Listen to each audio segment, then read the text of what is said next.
Magandang araw. Narito ako upang ibahagi ang kuwento na naging pinakamalaking pagbabago sa aking buhay. Ako si Margaret Ben David, ang kauna-unahang babaeng division commander sa Israel Defense Forces. Sa loob ng 30 taong serbisyo sa militar, ni minsan ay hindi ako natinag.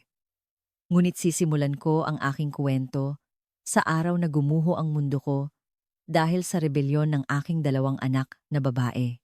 Isang sundalong inilaan ang buong buhay para sa bansa at prinsipyo paano niya isinuko ang lahat ng kanyang pinaniniwalaan at paano niya natagpuan ang kapayapaan sa isang mundong salungat sa kanyang kinalakihan. Sana, sa pamamagitan ng aking kwento, muli ninyong pagnilayan ang tunay na kahulugan ng pamilya. Ang video na ito ay isang muling pagsasalaysay ng isang kwento. Simulan na natin. Ang inyong pag-subscribe at pag-like ay magdadala ng swerte sa inyo. Isang gabi, noong Abril 2025, sa sala ng aking bahay malapit sa Tel Aviv, narinig ko ang pinaka-nakakagimbal na salitang narinig ko sa buong buhay ko. Sa loob ng 30 taon ng paglabas-masok sa mga larangan ng digmaan at sa opisina ng Chief of Staff, hindi ako kailanman nanghina. Ngunit sa isang pangungusap mula sa aking 2 anak, gumuho ako, "Inay, nagpasya na kaming manirahan sa Pilipinas." Sa una, hindi ako makapaniwala sa narinig ko. Ang 2 kong anak, sina Mika at Rivka, ay hinubog ko mula pagkabata na sumunod sa aking mga yapak at maglingkod sa bansa. Si Mika ay nagtatrabaho na bilang isang intelligence analyst sa Mossad at si Rivka ay kumukuha ng kurso para maging isang military doctor. Anong kalokohan yan? Mga Israeli kayo. Ito ang ating bayan. Ang lupang dapat nating protektahan. Nanginginig ang boses ko. Ang boses na hindi kailanman nanginig kahit sa harap ng Chief of Staff. "Inay, gusto lang naming mamuhay ng payapa. Ayaw na naming mabuhay sa gitna ng walang katapusang digmaan at gulo." Puno ng determinasyon ang mga mata ni Mika. "Alam niyo ba kung sino ako?" Nakilahok ako sa 6 na labanan, pinamunuan ang 2 operasyong kontra-terorismo at naging kauna-unahang babaeng division commander ng Israel. Ako si Margaret Ben David. Inilaan ko ang buong buhay ko para sa bansa at ganoon ko rin pinalaki ang aking mga anak. Paano ninyo nalaman ang tungkol sa Pilipinas? Wala naman kayong kakilala doon. Baka isa lang yan sa mga uso na nadala kayo? Tahimik na sumagot si Rivka. 2 taon na po naming pinaghahandaan ito. Nag-aral kami ng Filipino at naghanap na rin ng trabaho. Hindi nyo lang napansin dahil palagi kayong abala, inay. Tila isang punyal ang mga salitang iyon sa aking dibdib. Tama siya. Palagi akong abala. Kahit pagkamatay ng aking asawa at mag-isa kong pinalaki ang 2 anak, ang bansa pa rin ang laging nauuna. Mga pulong para sa operasyon, mga misyon sa ibang bansa, pagpapatrolya sa hangganan, lahat ng iyon ay mas naging prioridad ko kaysa sa aking mga anak. Nang gabing iyon, sa kabila ng lahat ng aking pangungumbinsi, hindi nagbago ang kanilang desisyon.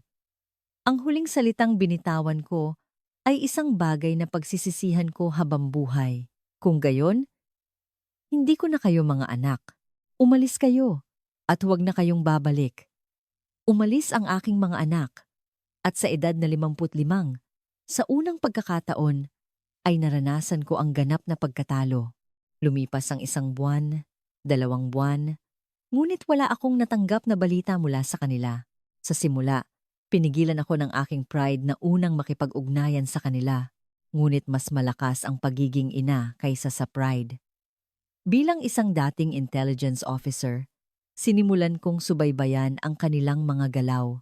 Humingi ako ng tulong sa mga dati kong kasamahan upang alamin ang kanilang buhay sa Pilipinas.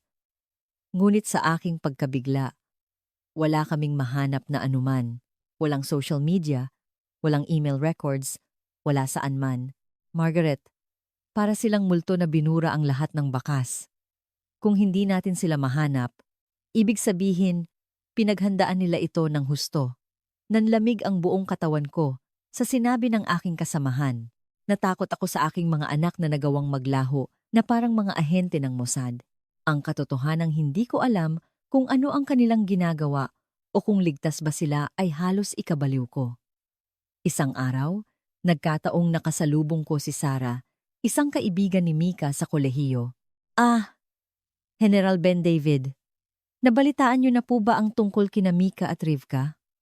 Ang sabi po, maayos na maayos daw ang buhay nila sa Pilipinas.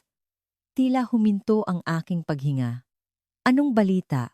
Nakakausap mo ba sila? Nag-aalangang sumagot si Sarah. Nagtatrabaho raw po si Mika sa isang malaking media company sa Pilipinas. Isa siyang documentary producer. Si Rivka naman po ay nagtatrabaho sa isang malaking ospital sa Maynila at malapit na raw ikasal sa isang doktor doon. Sa sandaling iyon, gumuho ang puso ko. Tuluyan na akong binura ng aking mga anak at nagsimula na sila ng bagong buhay. Ngunit kasabay nito, isang nakakatakot na pagdududa ang pumasok sa aking isip. Baka napasok sila sa isang kulto? Baka na-brainwash sila? Talaga bang masaya sila? Gabi-gabi, binangungot ako. Si Mika at Rivka, na umiiyak sa isang madilim na eskinita. Humihingi ng tulong paulit-ulit itong lumalabas sa aking mga panaginip. Sa huli, ang aking pangamba ay naging isang desisyon. Kailangan kong personal na alamin. Sa loob ng 30 taong serbisyo militar, ni minsan ay hindi ako gumamit ng leave nang maayos. Sa unang pagkakataon, nag-apply ako para sa isang mahabang bakasyon. Ang destinasyon, ang Pilipinas. Upang hanapin ang aking mga anak at upang iuwi sila. Pagdating ko sa Ninoy Aquino International Airport, sinalubong agad ako ng culture shock para sa isang sundalong tulad ko. Ang paliparan ay mas malinis at mas maayos kaysa sa isang kuta. At ang mga tao ay tila mga makinang kumikilos nang may eksaktong layunin. Habang nakasakay sa taxi papuntang Maynila, patuloy akong nagmamasid sa paligid, laging alerto. Isang ugali ng sundalo. Ngunit kakaiba, wala akong naramdamang panganib. Ang mga tao ay abala sa kani-kanilang mga cellphone. Walang maingay na nag-uusap o nag-aaway. Pagdating ko sa sentro ng lungsod ng Makati, mas lalo akong namangha. Ang mga gusali ay tila galing sa hinaharap. Ang mga kalye ay mas malinis kaysa sa Tel Aviv. At wala akong nakitang mga sundalo o pulis na mahigpit na nagbabantay. Dito nakatira ang mga anak ko? Pagkatapos kong iwanan ang aking mga gamit sa hotel at magpahinga sandali, tinungo ko ang address ni Mika. Bilang isang intelligence officer, nakuha ko na ang address niya. Isang kondominium ito sa isang mayamang lugar na tinatawag na Bonifacio Global City. Habang nasa taxi, napansin ko ang mga kababaihang Pilipina sa labas. Mga kabataang babae na naglalakad mag-isa sa kalye kahit gabi na, nagtatrabaho sa mga cafe at nakasuot ng corporate attire. Isang tanawing bihira sa Israel. Hindi sila nagsisilbi sa militar. Pero bakit ganito sila kalakas ang loob? Hindi ko na malayang nasabi ko ito. Nang malakas, inisip ko kung gaano karaming diskriminasyon ang nilabanan ko bilang babae para lang makilala sa militar at sa isang banda, nainggit ako sa mga babaeng Pilipina. Nakatayo na ako sa harap ng kondominium ni Mika. Bumibilis ang tibok ng puso ko. 3 taon kaming hindi nagkita ng panganay ko. Natatakot ako kung paano niya ako sasalubungin. Nanginginig ang kamay kong nag-doorbell sa unit ni Mika. Ang kamay na hindi kailanman nanginig sa loob ng 30 taon kong serbisyo. Bumukas ang pinto at lumitaw si Mika. Sandali akong napahinto sa paghinga. Wala na ang mahiyain at tahimik na anak na naaalala ko. Isang babaeng puno ng kumpiyansa at nakasuot ng eleganteng business attire ang nakatayo sa harap ko. Inay? Nanlaki ang mga mata ni Mika. Halatang nagulat siya, ngunit mas nangingibabaw ang pagkalito kaysa sa saya. Pwede ba akong pumasok? Pagkatapos ng isang mahabang katahimikan, nagtanong ako. Dahan-dahang tumango si Mika. Pagpasok ko sa loob, Isa na namang sorpresa ang naghihintay sa akin. Puno ang pader ng mga tropeyo at litrato, at isang estante na siksik sa mga librong nakasulat sa Filipino. Ano ang lahat ng ito? Nag-atubili si Mika sandali bago mahinahong nagpaliwanag. Nagtatrabaho po ako ngayon sa isang documentary production team sa isang malaking TV network. Gumawa ako ng isang documentary series tungkol sa mga sigalot at kapayapaan sa Timog Silangang Asya, at kamakailan lang nanalo ako ng parangal para sa isang gawa na nagbigay ng bagong perspektibo sa ugnayan ng Israel at Palestine. Tiningnan ko ang mga litrato sa dingding. Mga larawan ni Mika kasama ang mga kasamahan niya sa broadcast station. Ang kanyang ngiting puno ng kumpiyansa, ang kanyang matatag na tindig, hindi ito ang anak na naaalala ko. Inay, sa Israel, palagi akong anak ni General Margaret. Pero dito, kinikilala ako bilang si Mika. Nasaktan ako sa sinabi niya.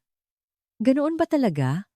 Nakatago sa aking anino kaya hindi niya mahanap ang sarili? Kaya ba hindi ka man lang tumawag? Nanginginig ang boses ko. Tumingin lang si Mika sa sahig bago sumagot. Naaalala niyo po ba ang huli ninyong sinabi? Umalis kayo at huwag na kayong babalik. Sinunod ko lang po iyon. Isang nakabibinging katahimikan ang namayani. Hindi ko akalain na ang mga salita ko ay lubos na nakasakit sa aking anak. Marahil, dahil nasanay akong mag-utos sa buong buhay ko, hindi ko na alam ang bigat ng aking mga salita. Nasaan si Rivka? Bahagyang sumaya ang mukha ni Mika. Si Rivka po ay nagtatrabaho bilang isang International Medical Coordinator sa Manila Global Hospital at malapit na siyang ikasal. Ikasal? Kanino? Sa isang Pilipino po, isang opisyal sa Philippine Navy Special Operations Group. Sa narinig ko, tila umikot ang aking paningin. Ang anak ko, mag-aasawa ng sundalo mula sa ibang bansa at higit pa, isang sundalong Pilipino na walang anumang kaugnayan sa Israel? Kailangan ko siyang makilala. Mariin kong sinabi.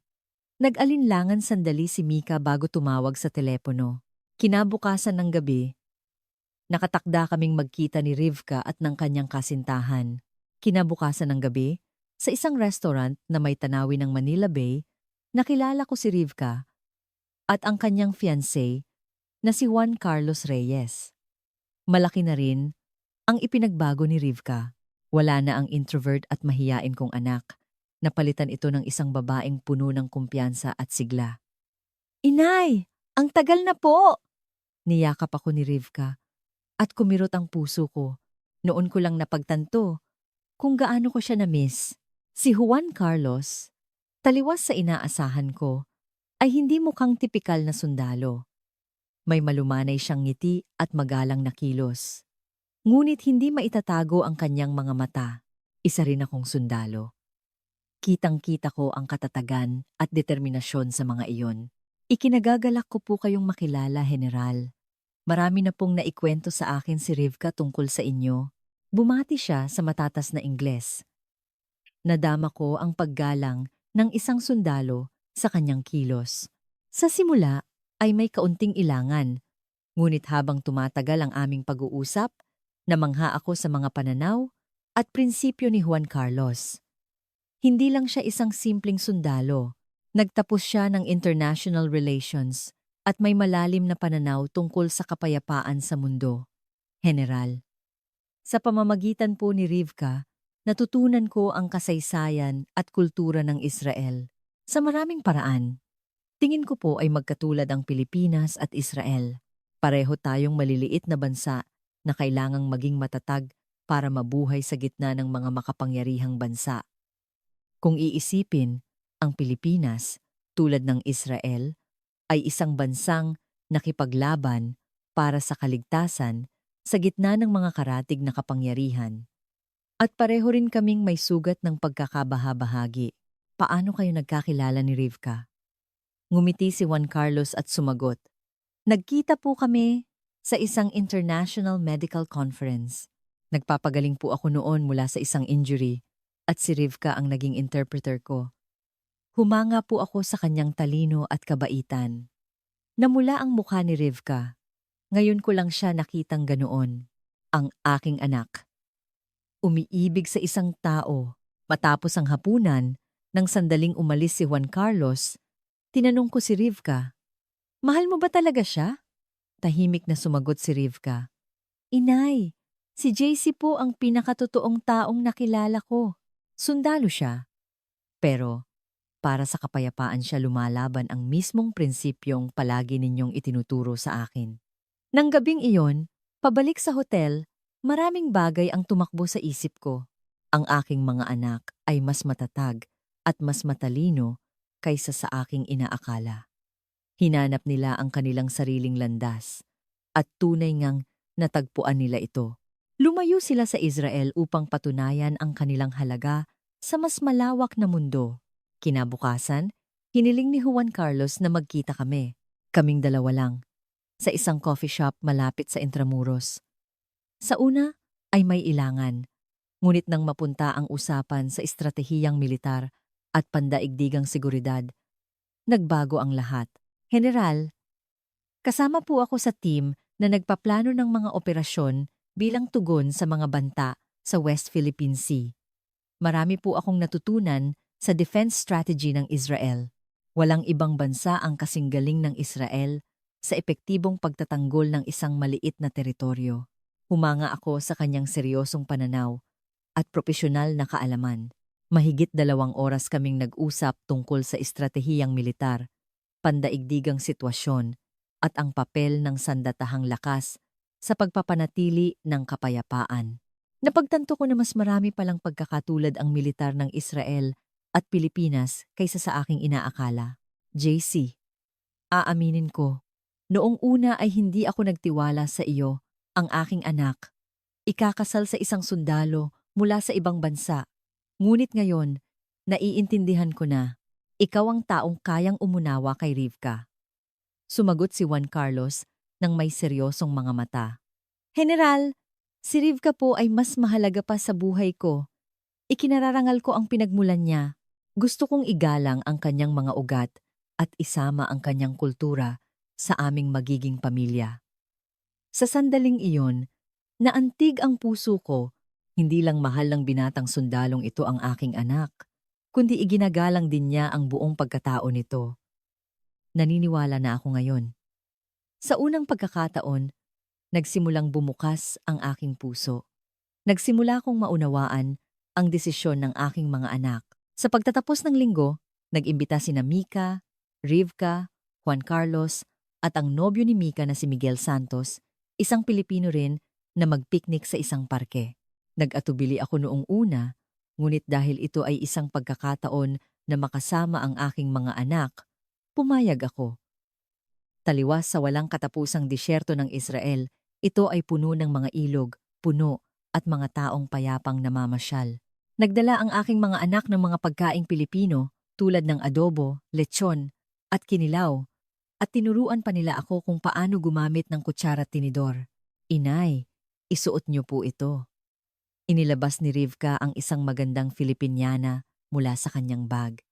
Sa loob ng 505 taon ng aking buhay, ito ang unang pagkakataon na magsusuot ako ng ganitong damit. Kakaiba ang pakiramdam. Ngunit hindi ko matanggihan ang hiling ng aking mga anak. Habang nagsusuot ng Filipiniana at kumukuha ng litrato kasama ang aking mga anak, bigla kong napagtanto. Kailan ba ang huling beses na tumawa at nagsaya akong kasama sila ng ganito? Ang aking buhay, na puno ng serbisyo sa militar at tungkulin sa bansa, ay nagkulang sa pinakamahalagang bagay, ang oras para sa aking mga anak. Patawarin niyo ako.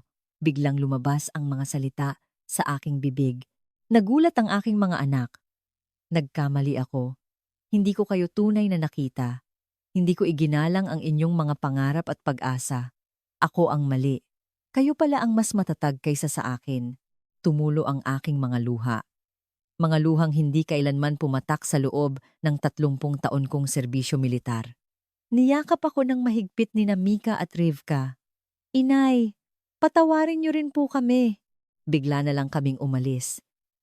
Pero, mga anak niyo kami. Gusto naming maging matatag, determinado, at matapang na tulad ninyo. Sa aming sariling paraan nga lang. Idinagdag ni Rivka. Ngayon, kami naman po ang poprotekta sa inyo, tulad ng palagi ninyong pagprotekta sa amin, na antig ang puso ko sa mga salitang iyon. Kung ipinaglaban ko ang aking bansa sa buong buhay ko, ngayon, ang aking mga anak naman ang lalaban para sa akin. Sa huling araw ko sa Pilipinas, hinatid ako ni Mika, Rivka, at ng kani-kanilang mga kasintahan sa paliparan. Bago kami magpaalam, may kinuha akong isang espesyal na bagay mula sa aking bag. Ito ang pinakapinagmamalaki kong medalya mula sa Israel Defense Forces. Ito ang naging dangal ko sa loob ng 30 taon. Inabot ko ang 2 medalya kina Juan Carlos at Miguel. Ngayon, ang kaligayahan ng aking mga anak ay nasa inyong mga kamay. Pakiusap, ipaglaban ninyo sila, tulad ng paglaban ko para sa aking bansa. Nakita ko ang determinasyon sa mga mata ng 2 binata. Seryoso nilang tinanggap ang mga medalya at yumuko ng malalim. Isa na lang ang huli kong sasabihin. Nanginginig ang aking boses.